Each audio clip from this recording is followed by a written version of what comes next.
سورۃ التوبہ رکوع نمبر 10 آیت نمبر 80۔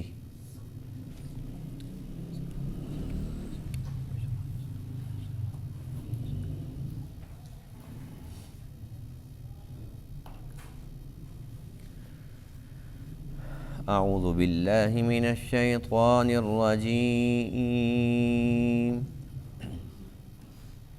بسم اللہ الرحمن الرحیم۔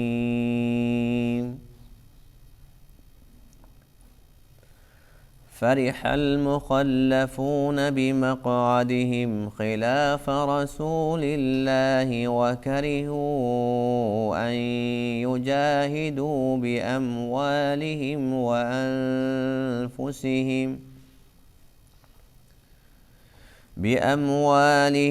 وأنفسهم في سبيل الله وقالوا لا تنفروا في الحر قل نار جهنم أشد حرا لو كانوا يفقهون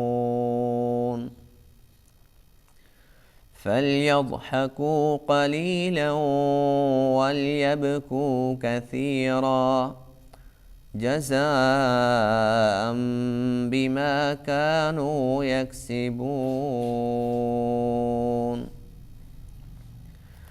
فإن رجعك الله إلى طائفة منهم فاستأذنوك للخروج فقل لن تخرجوا معي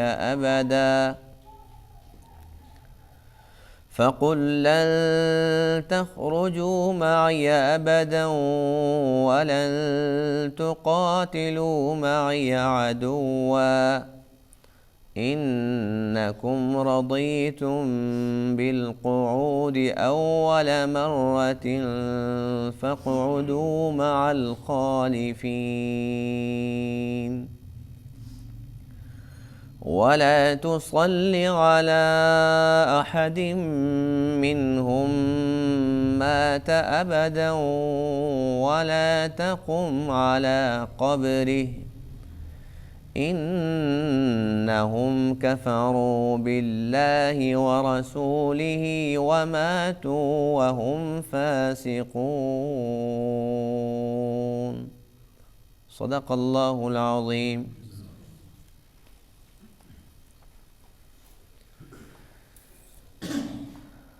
آج کے درس میں آیت کریمہ میں منافقین ہی کی مذمت ہے،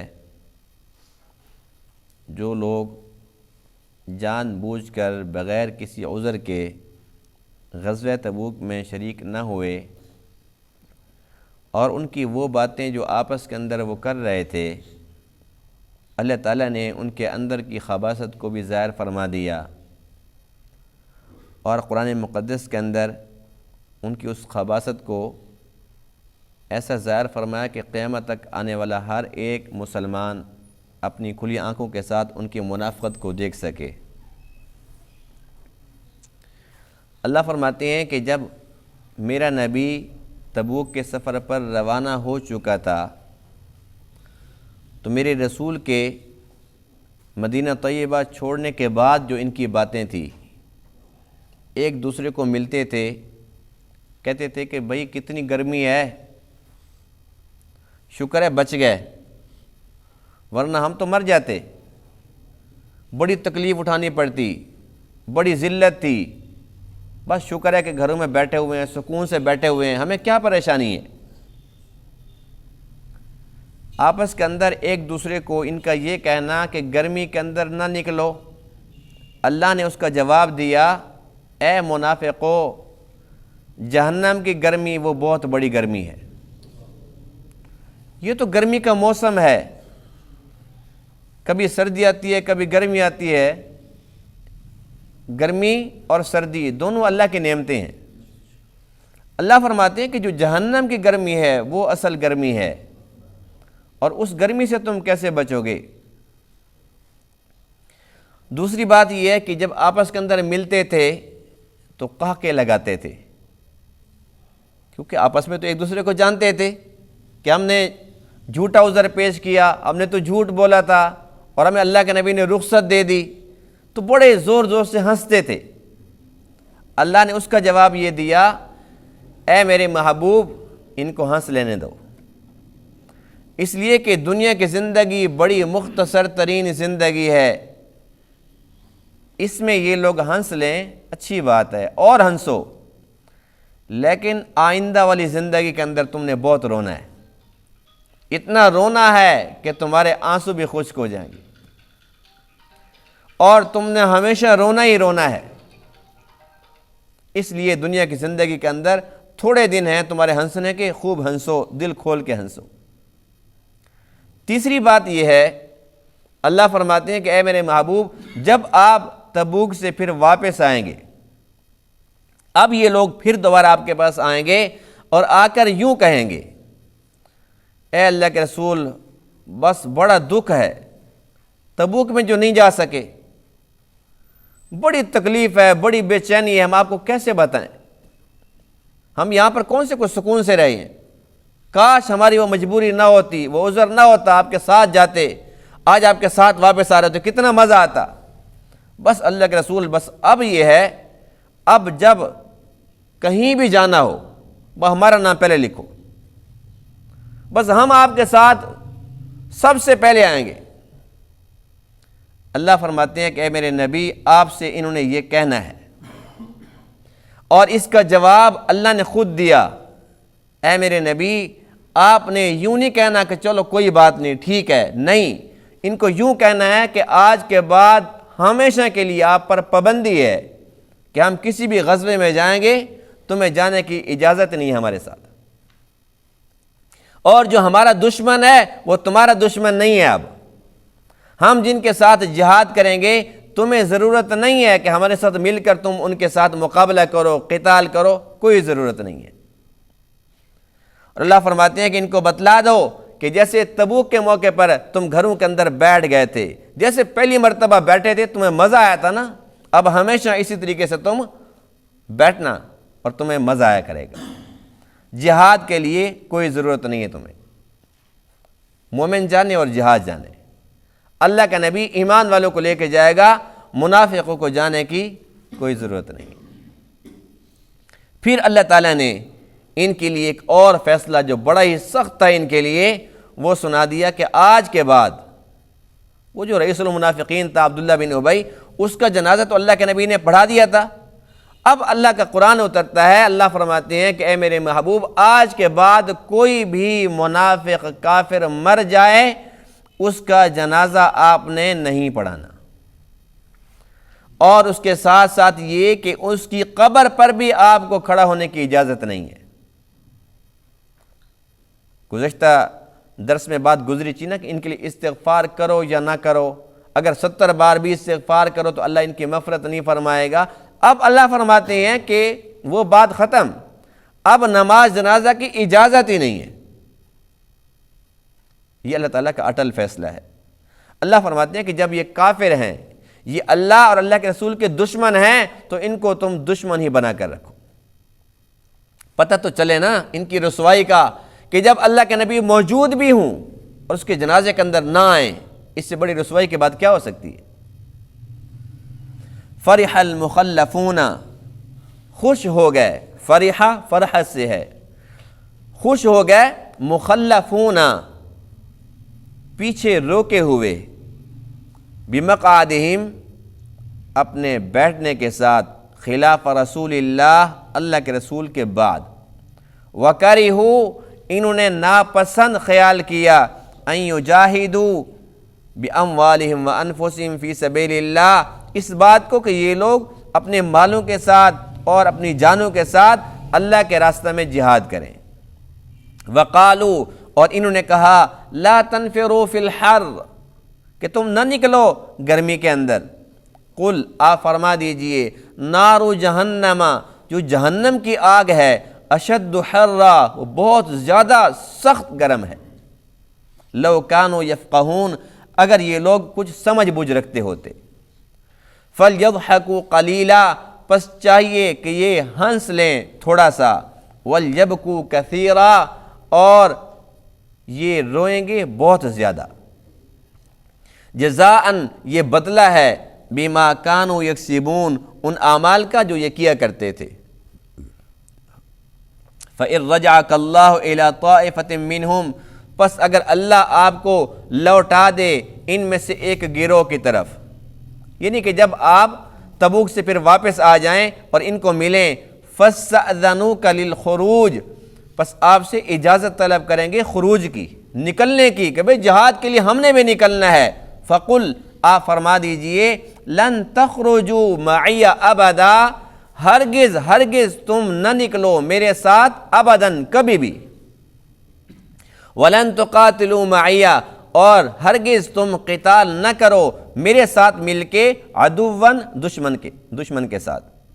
اِنَّكُمْ رَضِيتُمْ بِالْقُعُودِ بے شک تم خوش ہو گئے تھے بیٹھنے کے ساتھ اول مرتين پہلی مرتبہ. فَاقْعُدُوا پس تم بیٹھو مع الخالفین ان لوگوں کے ساتھ جو پیچھے رہنے والے ہیں. وَلَا تُصَلِّ عَلَىٰ أَحَدٍ مِّنْهُمْ مَاتَ أَبَدًا اور آپ نہ نماز پڑھائیں ان میں سے کسی ایک پر جو کو مر جائے ابداً ہمیشہ. وَلَا تَقُمْ عَلَىٰ قَبْرِهِ اور نہ ہی آپ کھڑے ہوں اس کی قبر پر.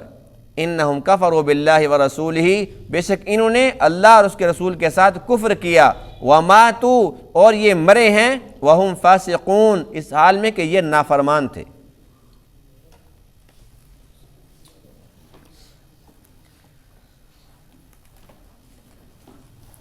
بظاہر منافق بڑی خوشی منا رہے تھے، شکر ہے کہ ہم تبوک میں نہیں گئے، اور ان کا گمان یہ تھا کہ جب رومیوں کے ساتھ لڑائی ہوگی تو ایک بڑی منظم ان کی فوج ہے اور اتنا بڑا ملک ہے، رومیوں کے ساتھ یہ مقابلہ کیسے کر پائیں گے جبکہ ان کے پلے تو کچھ بھی نہیں ہے، نہ ان کے پاس مکمل طور پہ سواریاں ہیں، نہ ان کے پاس کوئی اسلحہ ہے، نہ ان کے پاس مکمل طور پہ زادرہ ہے، تھوڑی سی سواریاں ہیں، تھوڑا سا کھانے پینے کا سامان ہے. بھئی یہ تو مر نہیں جا رہے ہیں، کہاں انہوں نے واپس آنا ہے؟ اس لیے بڑی خوشیاں منا رہے تھے. اور پھر ساتھ یہ بھی کہتے تھے لا تنفروا فی الحر گرمی کے اندر نہ نکلو، گرمی بڑی ہے. فرمایا نار جہنم اشد حرا جہنم کی جو آگ ہے وہ بہت زیادہ گرم ہے. حدیث پاک میں ہے کہ یہ جو آگ ہے دنیا کی آگ، جہنم کی آگ اس سے 70 گنا زیادہ تیز ہے، 70 گنا. ایک حدیث پاک میں ہے کہ یہ جو جہنم کی آگ ہے یہ کتنی سخت ہے. فرمایا کہ اس کو 1000 سال تک اس کو بھڑکایا گیا تو اس کا رنگ سرخ ہو گیا، پھر 1000 سال تک اس کو بھڑکایا گیا تو یہ اس کا رنگ سفید ہو گیا، پھر 1000 سال تک اس کو بھڑکایا گیا تو اس کا رنگ بالکل کالا سیاہ ہو گیا. اب یہ اس کا رنگ بالکل ایسے کالا سیاہ اس کا رنگ ہے.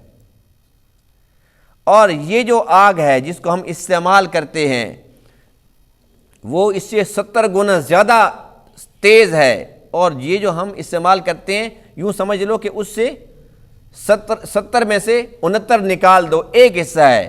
اور حدیث پاک میں کہ اس کو بھی سمندر کے پانی میں 2 دفعہ بجھایا گیا ہے تو اب یہ استعمال کے قابل ہے. اور فرمایا کہ جو جہنم کی آگ ہے وہ اتنی سخت ہے، اتنی سخت ہے کہ اگر ایک جگہ پر 1,00,000 بندے ہوں جو سارے کے سارے مومن ہوں، جنتی ہوں، اگر ایک جہنمی جس کو جہنم کی آگ لگی ہوئی ہے وہ وہاں پر آ جائے، وہ صرف سانس لے تو اس سانس سے سارے کے سارے بندے مر جائیں اور وہ جگہ بھی جل جائے.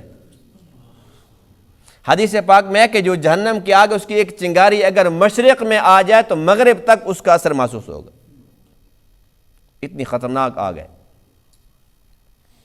یہ کوئی مذاق کی بات نہیں ہے، یہ اللہ اور اللہ کے حبیب کی بات ہے.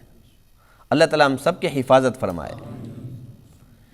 ان لوگوں نے تو اس کو مذاق سمجھ رکھا تھا. اور اس آیت سے کیا پتہ چلتا ہے کہ منافق موسم کا بہانہ بناتے تھے، گرمی ہے جہاد پہ نہیں جانا، سردی ہے تو نماز پہ نہیں جانا، یعنی کہ وہ لوگ بہانہ بناتے تھے. آج ہم بھی بہانے بناتے ہیں، موسم اچھا ہو جائے جی پھر چلیں گے، موسم اچھا کب آئے گا؟ وہ آنا ہی نہیں ہے۔ ہماری نیت ایسے ہی خراب ہے جس طریقے سے منافقین کی خراب تھی۔ وہ بہانے بناتے تھے، ہم بھی بہانے بناتے ہیں۔ نماز کے لیے صبح اٹھتے ہوئے کتنے میں تکلیف ہوتی ہے۔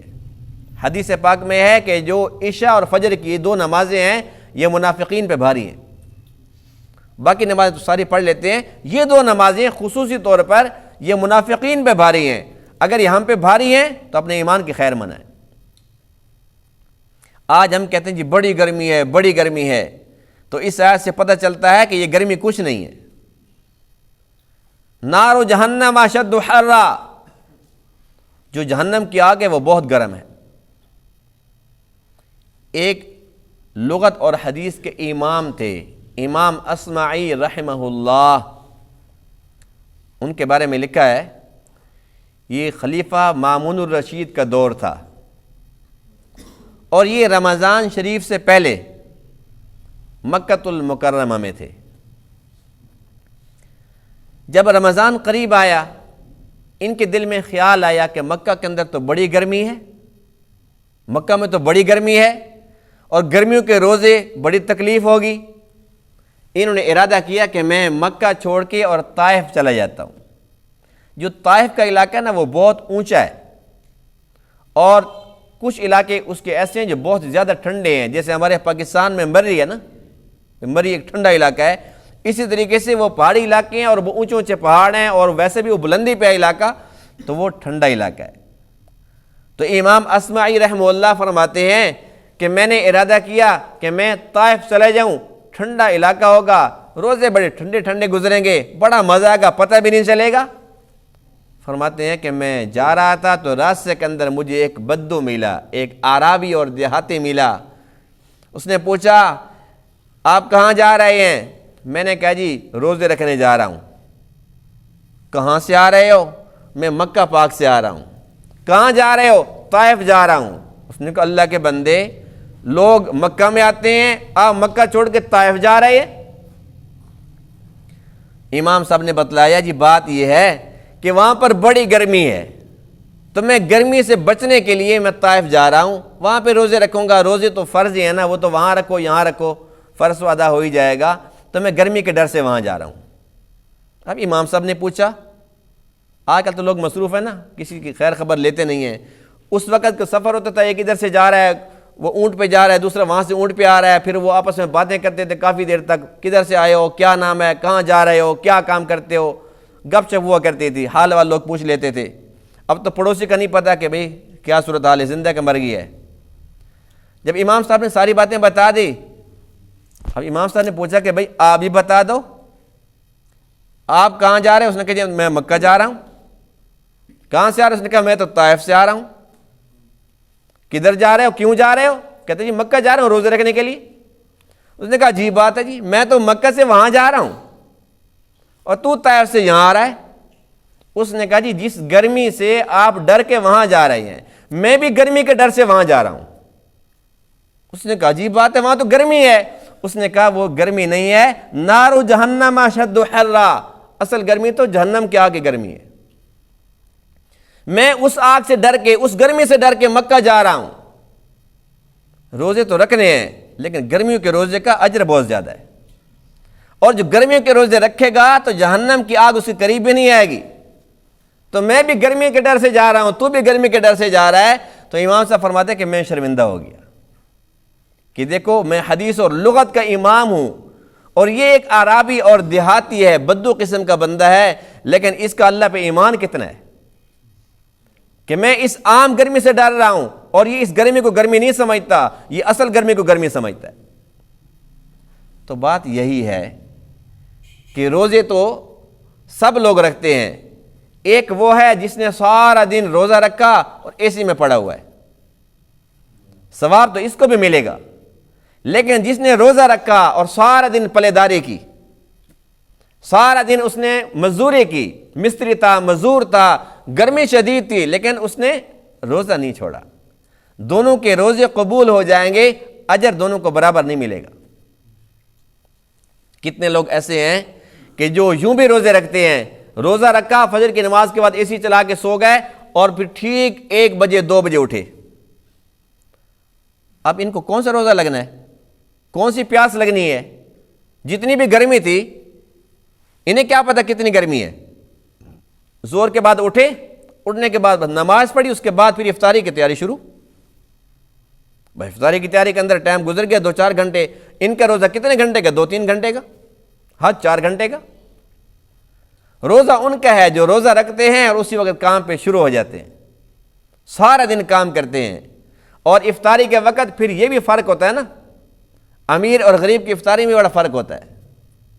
غریب جو افطاری کرتے ہیں اس کو 2-4 کھجوریں مل جائیں اور اس کو شربت کا گلاس مل جائے، بس وہ کہتے ہیں جی ماشاءاللہ بڑا مزہ آ گیا۔ پھر امیر کہتے ہیں دسترخوان بھرا ہو، یہ بھی ہو وہ بھی ہو، سارا دن روزہ نہیں رکھا۔ تو عرض کرنے کا مقصد یہ ہے کہ جہنم کی جو آگ ہے اس کی گرمی بہت زیادہ ہے۔ جو جیسے روزے رکھے گا، جو جیسی عبادت کرے گا، جو جیسا جہاد کرے گا، جتنا اس میں اخلاص ہوگا اسی کے بقدر اس کو جہنم کی آگ کی گرمی سے دور رکھا جائے گا۔ لو کانوا یفقہون، فرمایا کاش کہ یہ لوگ سمجھ جاتے۔ فلیضحکوا قلیلا ولیبکوا کثیرا، اللہ فرماتے ہیں کہ یہ ہنستے ہیں، انہیں کہو ہنس لو کوئی بات نہیں ہے، لیکن تمہارا ہنسنا تھوڑا ہے، تمہارا رونا بہت زیادہ ہے۔ حدیث پاک میں ہے کہ جب جہنمی جہنم میں جائے گا اور روئے گا، روتا رہے گا یہاں تک کہ اس کے آنسو ختم ہو جائیں گے، پھر خون شروع ہو جائے گا۔ ایک حدیث پاک میں ہے جب خون ختم ہو جائے گا پھر پیپ شروع ہو جائے گی، اور اتنا لمبا عرصہ رو کے حدیث پاک میں ہے کہ اس کی آنکھوں میں گڑے پڑ جائیں گے اور اس کے چہرے کے اوپر نالیاں پڑ جائیں گی آنسو کی وجہ سے۔ اور تب ان کو فرشتے کہیں گے او بدبختو، کیوں روتے ہو؟ یہاں تم جتنا بھی رو لو اس رونے کا کچھ فائدہ نہیں ہے، تم دنیا کے اندر اسے تھوڑا رو لیتے تمہیں بہت فائدہ مل جاتا۔ اس لیے حدیث پاک میں اللہ کے سامنے رویا کرو۔ حدیث پاک میں ہے کہ تمہیں رونا نہیں آتا، رونی شکل بنا لیا کرو، اللہ کو اس پہ بھی ترس آ جاتا ہے۔ لیکن ہمارے تو دل بڑے سخت ہو گئے ہیں، پتھر ہو گئے ہیں، ہمارے دلوں پہ زنگ لگ چکا ہے، جس کے بارے میں اللہ کا قرآن کہتا ہے کلا بل ران علی قلوبہم ما کانوا یکسبون، کہ انسان جو گناہ کرتے رہتے ہیں تو گناہوں کی وجہ سے دل زنگ آلود ہو جاتے، اتنا دل ہمارا سخت ہو چکا ہے، زنگ آلود ہو چکا ہے، ہمارا تو آنسو نکلتے ہی نہیں۔ دنیا کی تکلیف پر، دنیا کے صدمے پر تو ہمارے آنسو نکل بھی آتے ہیں، لیکن اللہ کی یاد میں، جہنم کے ڈر سے، جنت کی طلب میں، اللہ اور اللہ کے رسول کی محبت کے اندر ہمارے آنسو نہیں نکلتے۔ ہے ایسی بات کہ نہیں ہے؟ ہمارے آنسو ہر روز نکلنے چاہیے، ہمیں تو ہر روز رونا چاہیے۔ دیکھتے نہیں ہو آدم علیہ السلام جس سے کوئی گناہ نہیں ہوا تھا، اللہ کا قرآن کہتا ہے فنسی آدم سے بھول ہوئی، ولم نجد لہ عزما، ہم نے ان کے اندر عزم نہیں پایا، جان بوجھ کر گناہ نہیں کیا، صرف بھول گئے تھے، بھولنے کی وجہ سے وہ کتنا روئے۔ اللہ کے محبوب فرماتے ہیں اتنا آدم روئے قیامت تک ان کی اولاد میں سے جتنے لوگ بھی روئیں ان سب کے آنسو ایک طرف، اکیلے آدم کے ایک طرف۔ کتنی دنیا رو رہی ہے، دنیا کی محبت میں رو رہی ہے، ایک دوسرے کی محبت میں، جائز ناجائز محبت میں رو رہی ہے، لوگ صدموں میں رو رہے ہیں، جتنے بھی لوگ رو رہے ہیں اللہ کے نبی فرماتے ہیں کہ سب کے آنسو سے زیادہ آنسو اکیلے آدم کے۔ نوح علیہ السلام کو دیکھ لو جن کو آدم ثانی کہا جاتا ہے، یہ دوسرے آدم ہیں۔ نوح علیہ السلام کے بارے میں لکھا کہ ان کا نام عبد الغفار تھا۔ کیا نام تھا؟ لیکن ہر وقت روتے رہتے تھے، ہر وقت اللہ کے سامنے روتے رہتے تھے، رونے کی وجہ سے ان کا نام نوح پڑ گیا۔ نوح کا معنی ہے رونے والا، یہ نوحے پڑھتے ہیں نا، نوحے، یہ نوحے پڑھتے ہیں یعنی کہ روتے ہیں اور رولاتے ہیں، تو اس کو نوحہ خوانی کہا جاتا ہے۔ تو اسی سے نوح کا معنی ہے رونے والا۔ آج عبد الغفار کسی کو معلوم نہیں ہے، سب کہتے ہیں جی نوح علیہ السلام، یعنی کہ ان کا اصل نام ہی چھپ گیا اور ان کا نام رونے والا مشہور ہو گیا۔ جو بخشائے، جو معصوم عن الخطا، کبھی گناہ کیا نہیں ہے، وہ تو اتنا روئیں، اور ایک ہم اتنے ڈھیٹ ہیں کہ گناہ کر کر کے تھکتے نہیں ہیں لیکن آنسو ہمارا ایک بھی نہیں نکلتا۔ تو اللہ تعالیٰ منافقوں کو فرما رہا ہے فَلْيَضْحَكُوا قَلِيلًا وَلْيَبْكُوا كَثِيرًا کہ تم تھوڑا ہنسو، تم نے بہت رونا ہے۔ جو یہاں رو لیں گے اللہ کی یاد میں، اللہ کے خوف سے جس کے آنسو نکل پڑیں گے، اسے آخرت میں نہیں رونا پڑے گا۔ جو یہاں ڈھیٹ بنا پھرتا ہے اس کو آخرت کے اندر پھر رونا پڑے گا، اور وہاں رونا وہ کسی کام کا نہیں ہے۔ جزاء بما كانوا یکسبون، فرمایا کہ یہ اس لیے ان کے لیے وعید ہے کہ ان کے کرتوت اچھے نہیں تھے۔ فَإِن رَجَعَكَ اللَّهُ إِلَىٰ طَائِفَةٍ مِّنْهُمْ فَاسْتَأْذَنُوكَ لِلْخُرُوجِ، فرمایا کہ جب آپ واپس آئیں گے تو یہ لوگ آپ سے پھر اجازت مانگیں گے نکلنے کی کہ جی ہم تیار ہیں، بس اب تو ہم آپ کے ساتھ رہیں گے ہر حال میں، ہم نے جہاد کرنا ہے۔ تو اللہ نے حکم دے دیا لن تخرجوا معي ابدا ولن تقاتلوا معي عدوا، آج کے بعد میرے ساتھ نکلنے کی ضرورت بھی نہیں ہے اور میرے ساتھ مل کر دشمن کے ساتھ جہاد کرنے کی، قتال کرنے کی ضرورت بھی نہیں ہے۔ یعنی کہ جو لوگ تبوک پر نہیں جا سکے ان کے لیے اللہ کتنا ناراض ہوا۔ اس وقت جانے کی زیادہ ضرورت تھی۔ اللہ کے نبی 3 مہینے پہلے سے اعلان فرما رہے تھے، جب اللہ کے نبی کا ساتھ نہیں دیا تو اللہ فرماتے کہ تم اگر میرے نبی کے ساتھ نہیں ہو تو میں تمہارے ساتھ نہیں ہوں، جو دفع ہو جاؤ، اب تمہارا ہمارا تعلق ختم ہو چکا ہے۔ اور اللہ تعالیٰ نے واضح طور پر حکم دے دیا آج کے بعد اگر کوئی منافق مر جائے تو اس کا جنازہ پڑھنے کی اجازت بھی نہیں ہے، قبر پہ کھڑے ہونے کی اجازت بھی نہیں ہے۔ جب حضور علیہ السلام نے عبداللہ بن ابی کا جنازہ پڑھایا تھا، پڑھانے سے قبل صفیں بن چکی تھی اور صحابہ کرام بھی ساتھ موجود تھے، اس موقع پر فاروق اعظم رضی اللہ تعالی عنہ صفوں سے آگے نکلے۔ بعض حدیث میں ہے کہ آپ کا دامن پکڑا، منت کی، اے اللہ کے رسول یہ تو منافق ہے، اس نے فلاں موقع پہ یہ کیا تھا، فلاں موقع پہ یوں کہا تھا، یہ تو ایسا شخص ہے، آپ اس کا جنازہ پڑھائیں گے؟ اللہ کے نبی مسکرا رہے تھے اور یہ ارشاد فرمایا اے عمر اللہ نے ابھی تک مجھے منع نہیں کیا، اللہ مجھے منع کر دیتا تو پھر الگ بات تھی، پھر یہ کہ اللہ نے یہ منع کیا ہے کہ استغفار کرو یا نہ کرو، 70 بار بھی کرو تو مغفرت نہیں ہے۔ فرمایا کہ اگر 70 بار کا اللہ نے فرمایا تو میں 70 بار سے زیادہ مرتبہ کرنے کے لیے بھی تیار ہوں، ہو سکتا ہے کہ اللہ تعالیٰ اس کی مغفرت کر دے۔ یہ نبی کا ظرف ہے کہ اپنے دشمن کے ساتھ بھی اتنا پیارا سلوک۔ بہرحال حضرت عمر فرماتے ہیں کہ جب اللہ کے نبی کے ساتھ یہ میری باتیں چل رہی تھی اور اللہ کے نبی مسکرا رہے تھے اور بالآخر نماز جنازہ پڑھا دیا تو میرے اوپر ایک پہاڑ ٹوٹ پڑا۔ حضرت عمر فرماتے ہیں کہ میں اتنا پریشان ہوا، اندر سے شرمندگی مجھے کھائے جا رہی تھی کہ دیکھو اللہ کے نبی تو مجھ سے زیادہ جانتے ہیں، لیکن میں نے تو بڑی بے وقوفی کی ہے، اللہ کے نبی کو میں نے ایسی باتیں کیوں کہہ دی ہیں کہ ان کا جنازہ نہ پڑھائیں، یہ برے ہیں، یہ تو منافق ہیں، یہ ساری باتیں میں نے کی اور بڑی ایک ندامت تھی، شرمندگی تھی۔ اللہ کے نبی کیا سوچیں گے؟ ابھی تک یہ شرمندگی اور ندامت لے کے میں کھڑا ہوا تھا کہ جبرائیل آ گئے اور جبرائیل نے آ کر اللہ کا پیغام سنایا وَلَا تُصَلِّ عَلَىٰ أَحَدٍ مِّنْهُمْ مَاتَ أَبَدًا وَلَا تَقُمْ عَلَىٰ قَبْرِهِ کہ اے میرے محبوب یہ جنازہ آخری جنازہ تھا، جیسے عمر کی رائے ہے ہمارا فیصلہ بھی وہی ہے، آج کے بعد کسی منافق کا جنازہ آپ نے نہیں پڑھانا، قبر پہ کھڑا بھی نہیں ہونا۔ جنازہ نہیں پڑھانا یہ تو بات سمجھ آ گئی، قبر پہ کھڑا نہیں ہونے کا مطلب کیا ہے؟ اس لیے کہ انسان جب قبر پہ جاتا ہے وہاں پر کھڑا ہوتا ہے تو کس لیے کھڑا ہوتا ہے؟ استغفار کے لیے۔ کیوں کھڑا ہوتا ہے؟ کہ کچھ اللہ کا کلام پڑھ لے، وہاں پر میت کے حق میں کوئی دعا کر دے، اور اہم ترین بات یہ بھی تھی ہمارا ایمان ہے کہ جہاں پر اللہ کے نبی کے قدم مبارک آ جاتے ہیں وہاں پر اللہ تعالیٰ عذاب نہیں دیتا۔ تو اللہ کی چاہت یہ بھی تھی کہ جب میں نے کسی منافق کافر کو عذاب کے اندر مبتلا کرنا ہے تو میرا محبوب وہاں پر کھڑا بھی نہ ہو تاکہ صحیح طریقے سے ان کے اوپر عذاب پڑ سکے۔ جب یہ آیات اترتی ہیں تو عمر خوش ہو جاتے ہیں، فرماتے ہیں کہ میرا دل باغ باغ ہو گیا، میری جو خواہش تھی اللہ نے پوری کر دی۔ اس کے بعد کیا ہوا؟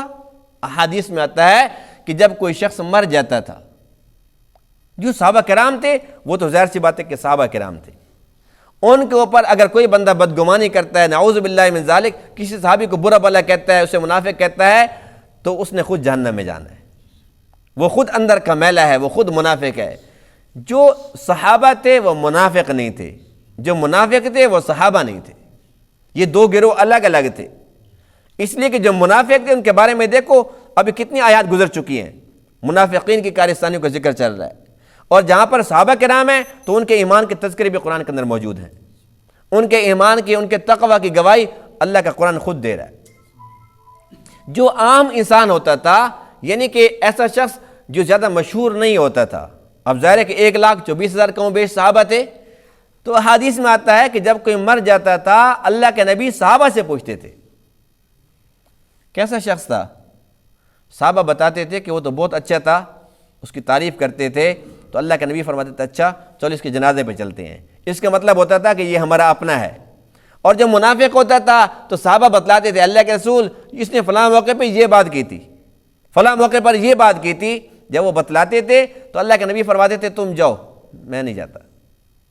اللہ کے نبی نہیں جاتے تھے۔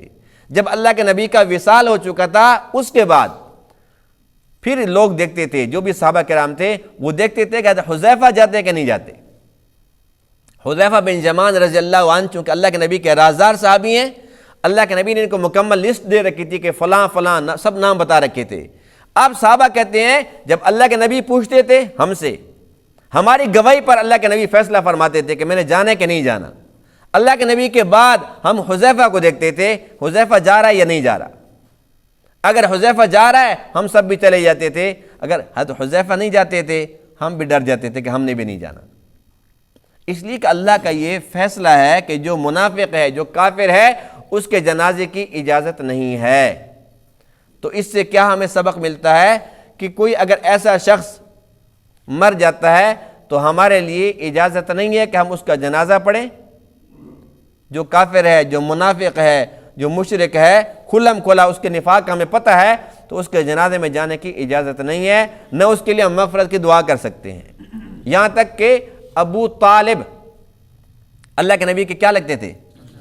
جی چچا لگتے تھے، اور اسلام اور مسلمانوں کے محسن بھی تھے، اللہ کے نبی سے بہت محبت بھی کرتے تھے، اور حضرت علی پاک کے والد بھی تھے۔ اس کے باوجود حدیث پاک موجود ہے کہ جب ابو طالب کا انتقال ہوا، اللہ کے نبی کے پاس خبر گئی کہ ابو طالب کا انتقال ہو گیا ہے، تو اللہ کے نبی حضرت علی سے فرمایا کہ جاؤ اس کو مٹی میں دبا دو۔ نہیں گیا جنازے پہ، اللہ کا حکم آ چکا تھا، اجازت نہیں ہے۔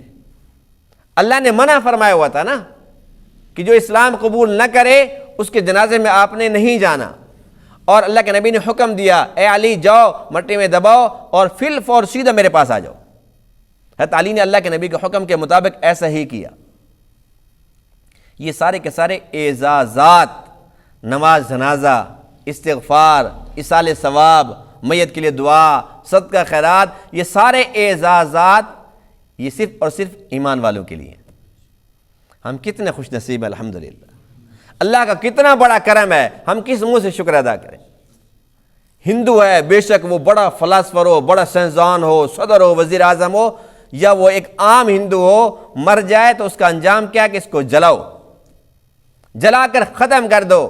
غیر مسلم اقوام کیا کرتے ہیں، وہ جی ہمارے فلاں شہزادے مر گئے، ہمارا فلاں بڑا مر گیا، ہم اس کے لیے 1 منٹ کی خاموشی اختیار کریں گے۔ اب وہ 1 منٹ نہیں، پورا دن خاموش کھڑے رہیں، اس میت کو، اس مردے کو وہ کیا دے سکتے ہیں؟ لیکن ہمارا مذہب کہتا ہے کہ تمہیں گھبرانے کی ضرورت نہیں ہے۔ اگر تمہارا کوئی مومن بھائی، تمہارا والد، تمہاری والدہ، تمہارے خاندان کا، تمہاری نسل کا کوئی شخص، تمہارا کوئی بھی مومن بھائی دنیا چھوڑ کے چلا جاتا ہے، اس کا نام اعمال کا سلسلہ منقطع ہو جاتا ہے، لیکن ایک راستہ ہم تمہیں دیتے ہیں، تم اس کے لیے قرآن شریف پڑھو، تم اس کے لیے ایصال ثواب کرو، تم صدقہ خیرات کرو، تم برابر کرتے رہو، ہم برابر اس کے درجات بلند کرتے رہیں گے۔ یعنی کہ ہمارا رابطہ بحال ہے، الحمدللہ، ختم نہیں ہوتا۔ یہی وجہ ہے کہ ہمارے نبی پاک الحمدللہ روزہ پاک میں زندہ ہے۔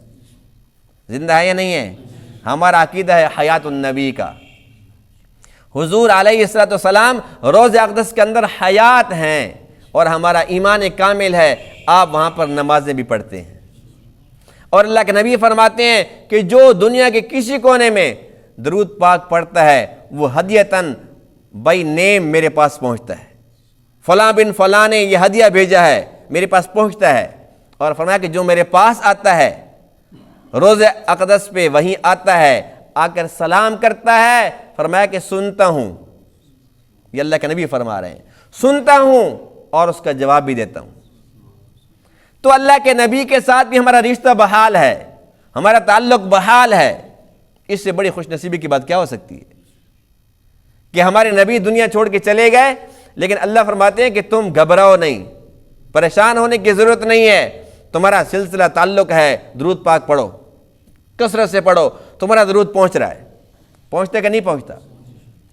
تو دیکھو سارے کے سارے اعزازات یہ ایمان والوں کے لیے ہیں، اور ہمارے پاس اگر ایمان ہے تو اس میں ہم سب کا کیا کمال ہے کسی کا کمال؟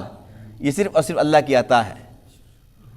تو اللہ تعالیٰ کی کتنی بڑی دولت، کتنی بڑی نعمت ہے ایمان، اللہ نے بن مانگے بغیر کسی محنت طلب کے ہمیں عطا فرما دی ہے۔ تو اس پر ہم اللہ تعالیٰ کا شکر ادا کرتے ہیں، اور سب سے کم درجہ ہے الحمدللہ۔ کیا کہنا چاہیے؟ یا اللہ تیرا شکر ہے تو نے ہمیں مسلمان بنایا، اگر ہمیں ہندو بنا دیتا ہم کیا کر سکتے تھے؟ پھر ہمیں بھی جلا دیا جاتا۔ یا اللہ تیرا شکر ہے تو نے مسلمان بنایا، اور تو نے کتنا پروٹوکول دیا کہ یہ مر گیا ہے، اس کو غسل دو، اس کو صاف ستھرا بہترین سفید رنگ کا کپڑا اس کو لباس دو، اور اس کے بعد اس کو اوپر کافور لگاؤ، خوشبو لگاؤ، اور اس کے بعد اس کو پھر تم اٹھاؤ، عزت کے ساتھ لے کے جاؤ۔ اس کے بعد اس کے لیے سارے مل کر مغفرت کی دعا کرو، اللہم اغفر لحینا و میتنا، یہ دعا تو ہے، دعا کرو۔ اس کے بعد پھر اس کو قبر میں لے کے جاؤ، اعزاز کا اس کو دفن کرو، وہاں جا کر پھر تم قرآن مقدس پڑھو، پھر اس کے لیے تم دعا کرو۔ حدیث پاک میں کہ جب تم اپنی میت کو دفن کر دیتے ہو تم بہت لمبی دعا کیا کرو، اس لیے کہ اس وقت اس پہ مشکل آ جاتی ہے، سوال و جواب کا مرحلہ شروع ہو جاتا ہے۔ جب تم پڑھتے ہو، جب تم دعائیں کرتے ہو، اس پر کیا ہوتا ہے کہ اس کو استقامت مل جاتی ہے، یہ آسانی کے ساتھ جواب دے دیتا ہے۔ تو اس لیے اللہ تعالیٰ نے ہم پہ تو بہت ہی کرم فرما دیا، ہمیں مومن بنا دیا، مسلمان بنا دیا۔ تو سب سے کم درجہ شکر کا الحمدللہ ہے، اور اعلیٰ درجہ یہ ہے کہ انسان اپنے عمل سے ثابت کرے، اللہ کی بندگی کر کے ثابت کرے کہ یا اللہ تیرا احسان بہت بڑا ہے، مجھ سے حق ادا نہیں ہو سکتا، یہ چھوٹی سی محنت کر رہا ہوں سجدے کر کے، یہ تیری بندگی کر کے تھوڑی سی محنت کر کے دکھا رہا ہوں کہ میرا دل چاہتا ہے کہ میرا تیرا شکر بجا لاؤں۔ ہم کوشش کریں گے تو انشاءاللہ اللہ تعالی ہمیں اس نعمت پر استقامت عطا فرمائیں گے، اور استقامت یہ کہ ہمارا خاتمہ بھی ایمان پہ ہو جائے گا انشاءاللہ۔ اللہ تعالی ان تمام باتوں کو سمجھنے عمل کرنے کی توفیق عطا فرمائیں۔ وآخر دعوانا الحمدللہ رب العالمین۔